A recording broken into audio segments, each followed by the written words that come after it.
Good morning, everyone, and thank you for tuning in to another live edition of Wealth Building Wednesday brought to you by TRHT Selma. TRHT stands for Truth, Racial Healing, and Transformation. We are an initiative comprised of two nonprofit organizations based here in the historic city of Selma, Alabama, the Black Belt Community Foundation and the Selma Center for Nonviolence. Together, we are TRHT Selma. We are funded by the W.K. Kellogg Foundation, and we are indeed proud to come to you live every single Wednesday, live on Facebook and YouTube at 10 o'clock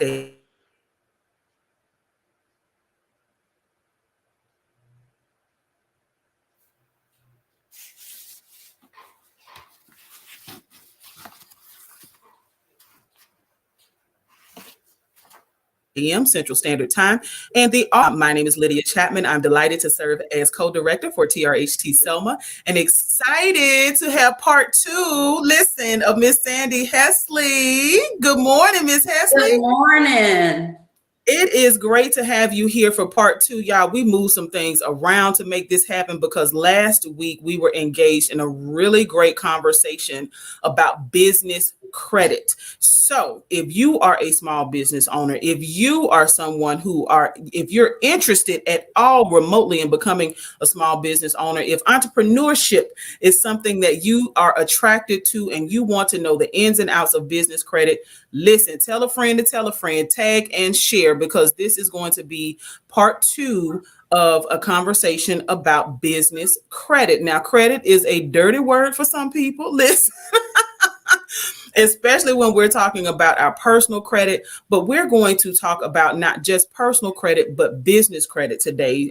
This is a part of a series dedicated to entrepreneurship and small business ownership. So again, if you want to learn more about business credit, make sure, or if you know a small business owner who needs to know or wants to know more about small business credit, please make sure you tag them. If you have questions along the way as you hear the conversation unfold, please always know that you can post it in the comments. So I do want to welcome back Miss Sandy Hesley. She is not a brand new face, but she started with us last week talking about business credit. And when we talked last week, we talked about the differences between our personal and our business credit, as well as the similarities. So there are some differences and there are some similarities. So if we could kind of just talk about really quickly some of the things, the highlights of the things that we talked about last week in regards to the similarities and the differences between our personal and our business credit. Well, I mean, they pretty much work a lot the same. Okay. You're going to handle them a lot the same. You're going to handle them carefully. You're going to guard them both. So those are the similarities. The differences that we discussed is like, for one, you look at where you pull your credit from: personal, Equifax, Experian, TransUnion. And then we talked about how with the business credit, you're going to pull your credit file from Dun & Bradstreet, Equifax, and then I discovered in some research that Experian has a small business side as well. Mm-hmm. So those are kind of like the differences between the two. But for me, I would say maintain the same attitude about both of them. Both are extremely important in order for you to progress, in order for you to move forward. With personal credit, you want to buy a house, you want to buy a car, you want to, have things that you want to do, you need good credit. With small business, you want your business to grow, you want to expand, you need to make sure that you guard your credit. So those are the main things that I would really look at with regards to, small business credit or business credit versus personal credit. Okay. So now when it comes to our personal credit, how important is our personal credit if we are looking to establish good business credit? Does it matter at all? Does our personal credit matter? It does in a sense, because when you start out, with your small business, your credit or even the business is basically an extension of you. Okay. So, it's important that you have good, solid, stable credit personally, because when you're starting out trying to, build your business, trying to build, get things, maybe lease, an office building, or something like that, because you're starting out, they're gonna fall back heavily on your personal credit. And you brought the word up last week about how you would have to basically guarantee that particular, item, debt or what have you. So that is why sometimes it's important that you do have solid credit on a personal side, because starting out, you're really going to have to fall back on you, Okay. the owner, in order to get established from small business side. And so I do want to just encourage those. Again, Sandy Hesley is not a new face. She has been with us many times and talked about credit. She is a certified credit counselor with Lifelines Counseling. It is super important that you reach out to her if you have any questions, because 'tis the season, listen, for Yeah. folks to start saying, hey, we can revamp your credit, pay me to charge your credit, whatever. Yeah. You can get that done for free, y'all. And it's also about work, right? Yeah. So at Lifelines, they're not just going to help you improve your personal and help you walk through the steps to establish business credit, but they'll also help you get that spending plan, not budget, but spending plan in place so that you can establish and maintain. Because see, you can get a 830, right, as your credit score, and then destroy it with the same habits that caused it to be a 520. Exactly.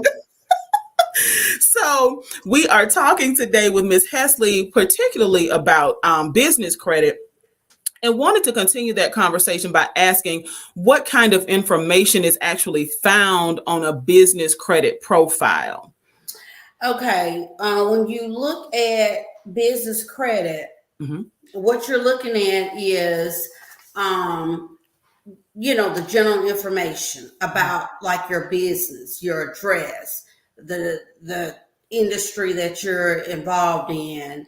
It may even have the number of employees that you have, how long you've been in business, your size,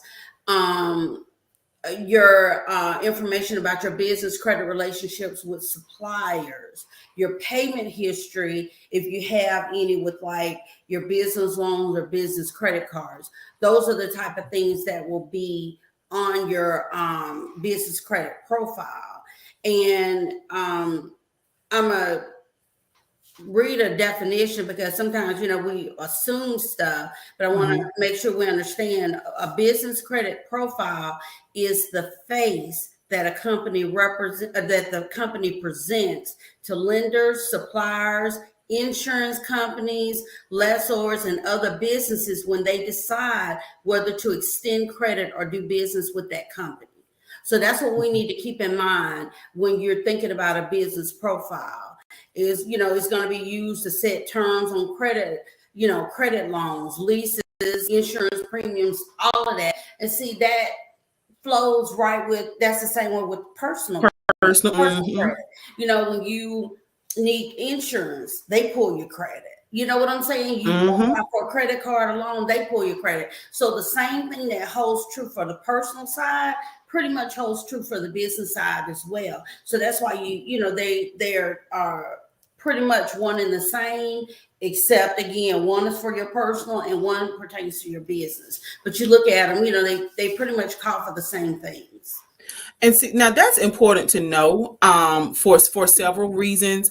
And so in the process of learning more, I'm actually going through some coursework myself to learn more about credit so that folks who need the help can get it, and we can put the information where the goats can get it. Everybody can understand we're not using all these lofty terms, right? And talking to people, so that people can actually get the help they need as opposed to being charged for services they may not, right?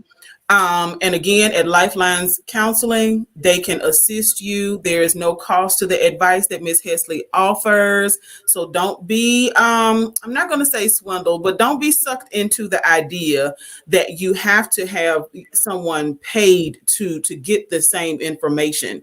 Because please understand, Lifelines Counseling is here. There are organizations like SCORE, which is a host of business professionals who are retired and willing to offer their expertise. That information is free. They're not charging you thousands of dollars for their advice, right? So we want to make sure that people who need the information have access to it and can afford. And who can't afford free, y'all? Okay. Yeah. So now want to ask you about, because we did have this question come in from one of our viewers, and we do want to just say good morning and thank you for tuning in to Keith Jones, to Veronica Drake, to Tiffany Smith.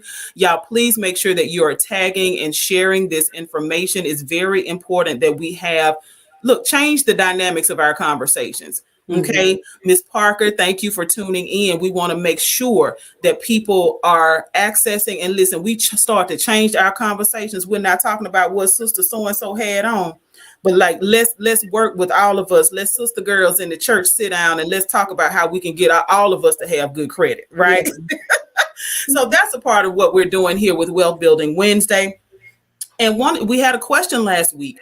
How can small business owners purchase cars with business credit? Is that something that you recommend? I've heard a lot of folks talking about it. I'd love to hear your feedback on that. Well, I mean, if it's necessary for your business, then by all means, but it's going to be the same process. Filling out a credit application and applying for it. Again, if you hadn't had established credit for that business, then they're going to fall back on your personal credit. But you can still get it in the business name. You're just going to be the guarantor. And that's another way to help build credit for that business. But if it's necessary, if it's something that you need,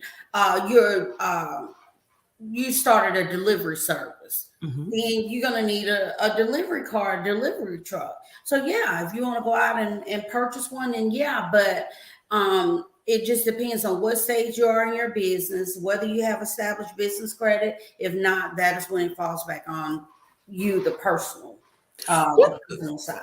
What about purchasing versus leasing for a business? Which one do you think would be the most ideal? See, that question, that's a good question. And that's one that I really can't answer from a business side because I really hadn't had that to come up. I mean, I just really think that it depends on the business. I would think that if your business entails doing a lot of traveling, I wouldn't think that leasing would be the way to go. Okay. I really wouldn't. And I'm looking at it from a personal side because when you lease, you have to look at the terms of the lease, the mileage, right? Wear and tear on the car, all of that, which could eventually come back on you. So are you really going to come out ahead with that at the end of the lease, or would you do better to just purchase, buy the car and pay it off and then not have to worry about a note? Because once you get out of that lease, that means you got to pick up another, pick up another note or what have you. So I hadn't had that to come up, but just from my personal experience, looking at it from a personal side, it just all depends on what you're using that vehicle for and how much you're using it, which determines whether or not, you would need to lease versus buy. Okay. Great information. What about the impact that how we are structured as a business? Now, I know that term business structure has come up a lot over the past year and a half as PPP loans rolled out. And people took advantage of those opportunities to bolster their business.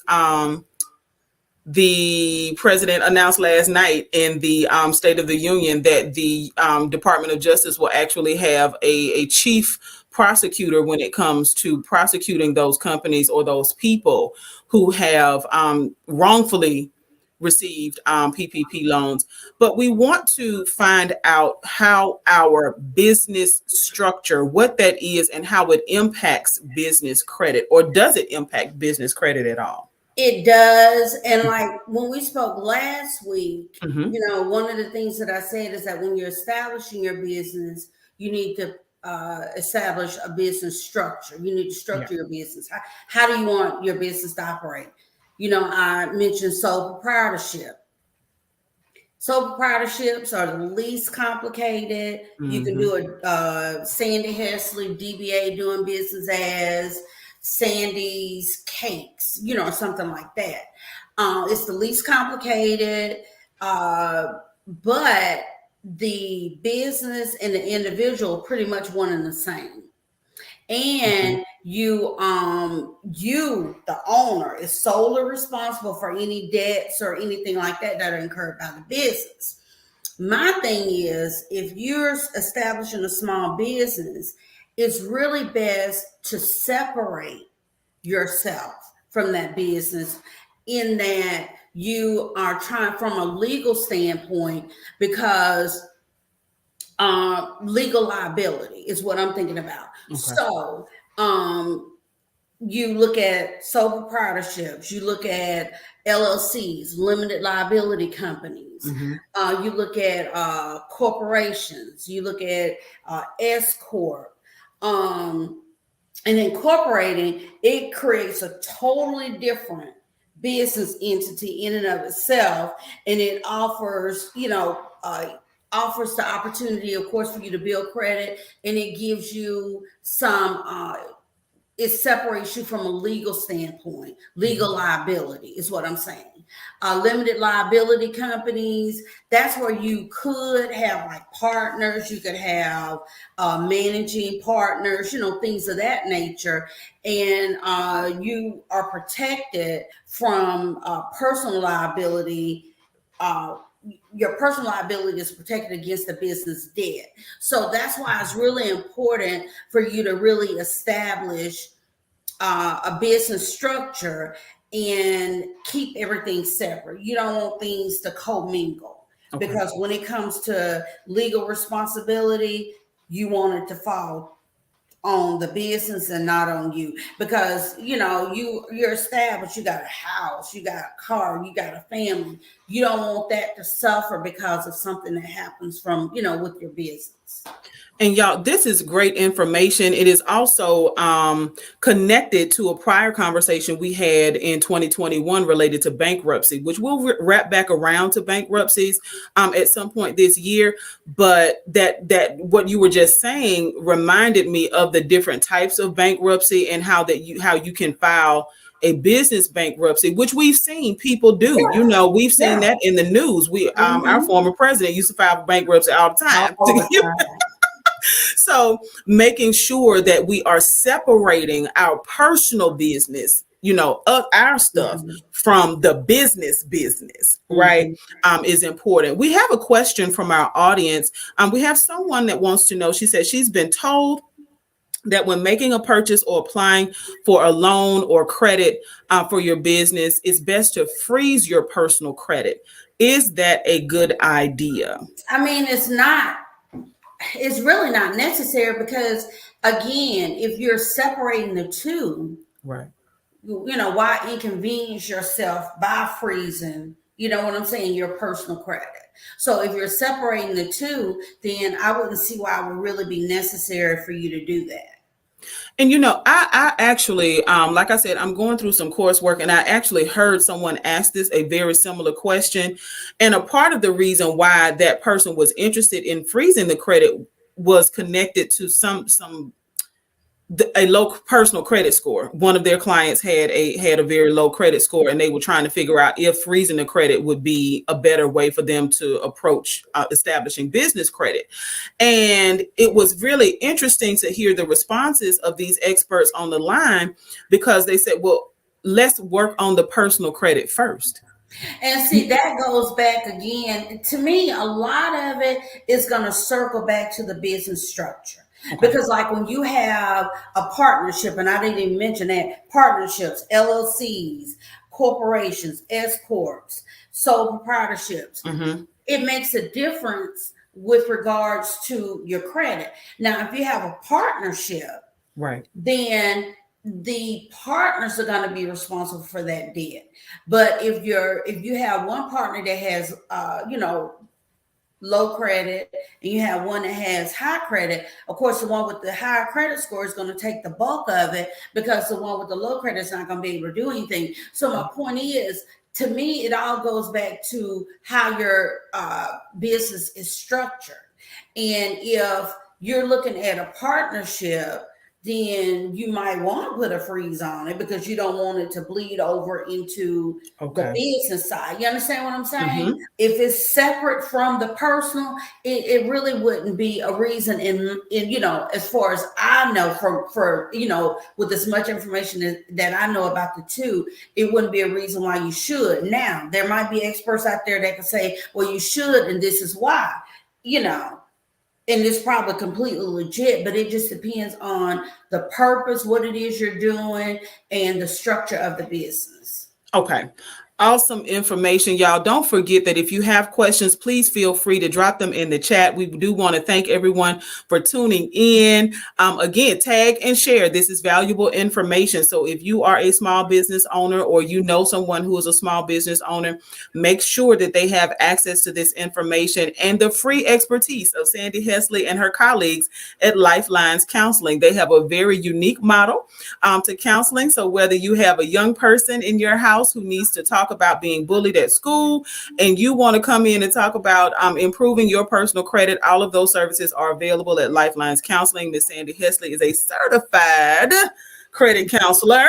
Okay. And the services are free.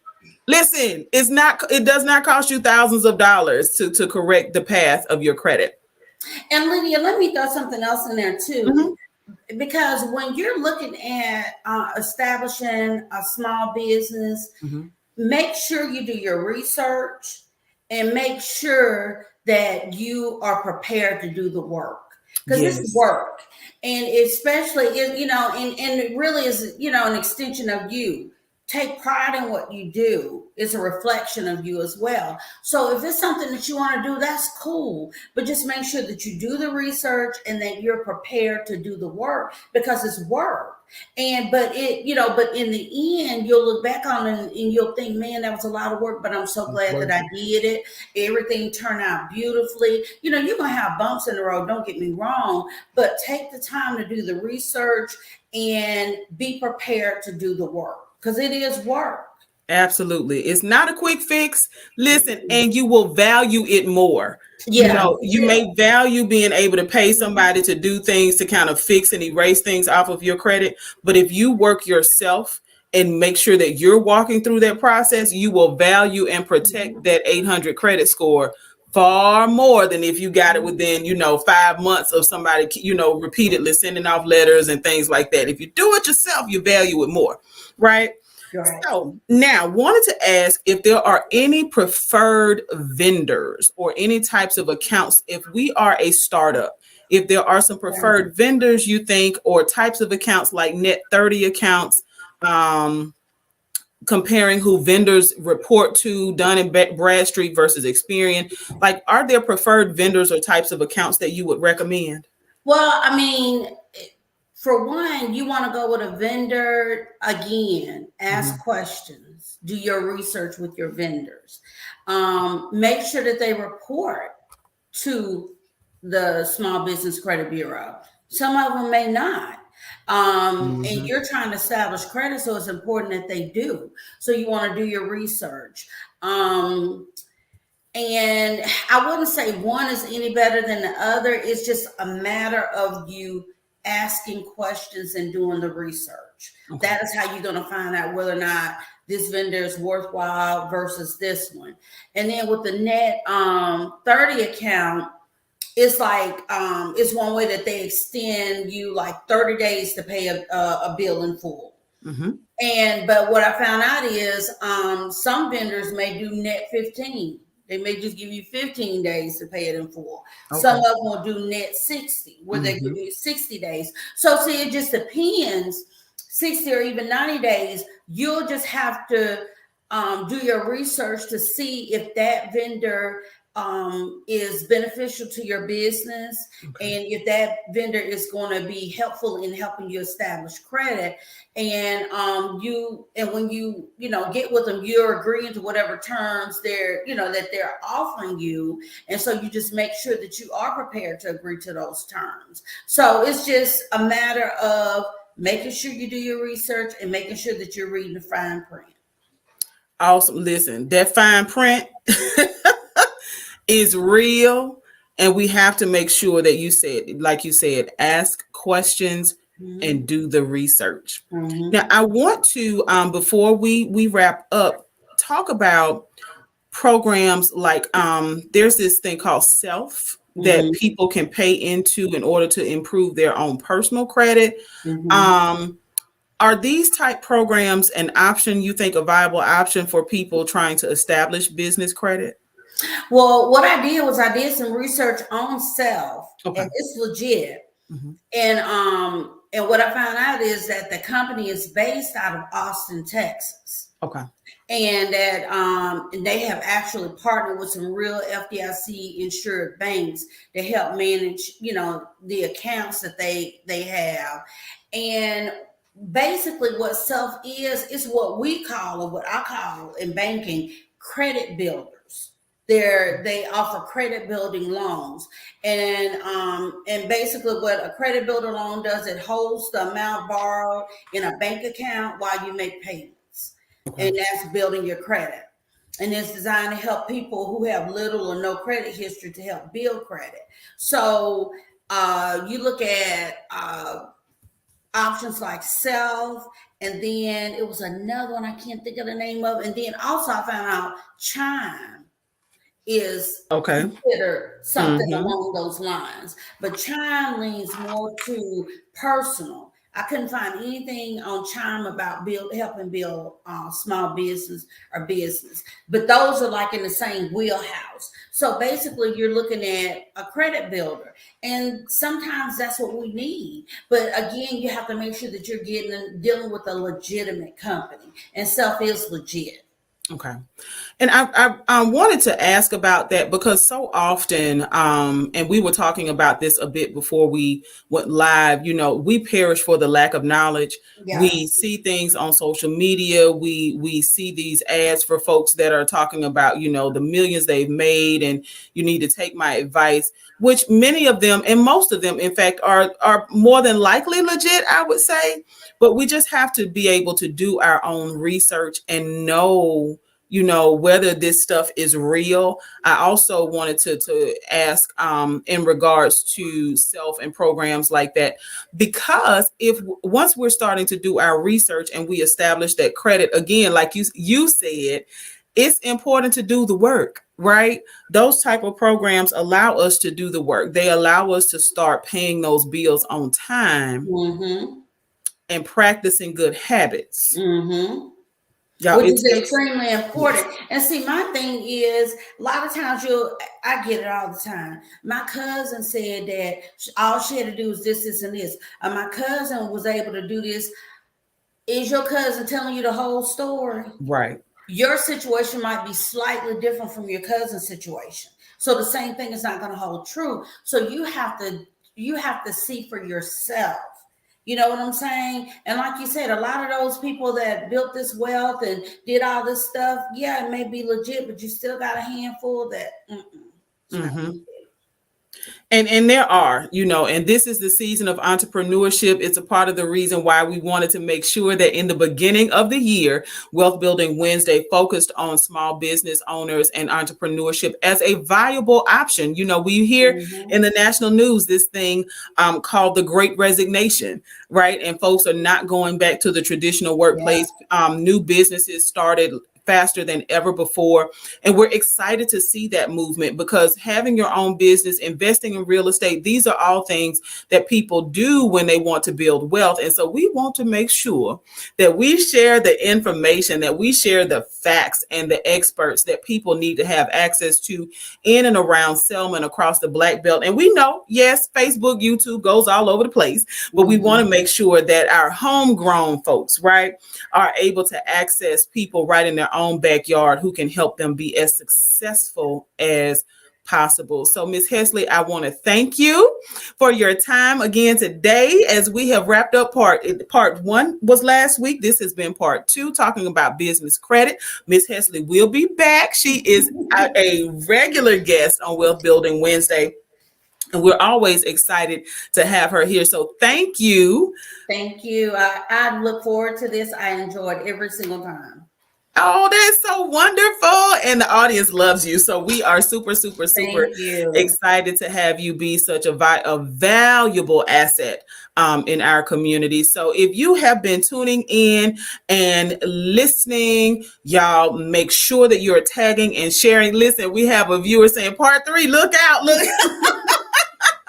Yes, Ms. Hesley will definitely be back. And she has expertise in a large number of areas. If you did not catch her when we talked about bankruptcies, all of these videos are available on the Black Belt Community Foundation as well as the Selma Center for Nonviolence page. So take your time, listen to it as you're riding in the car. We do have the audio available. It is rebroadcast at 1:30 Central Standard Time on WBFZ 105.3. We are excited. We are enjoying ourselves as we are talking about building wealth, y'all. Let's change. Let's transform. Truth, racial healing, and transformation. Let's transform our community by changing what we're talking about and being about our business. Okay. So until next Wednesday, y'all, let's get to building this wealth. See you next Wednesday. Have a good one, y'all.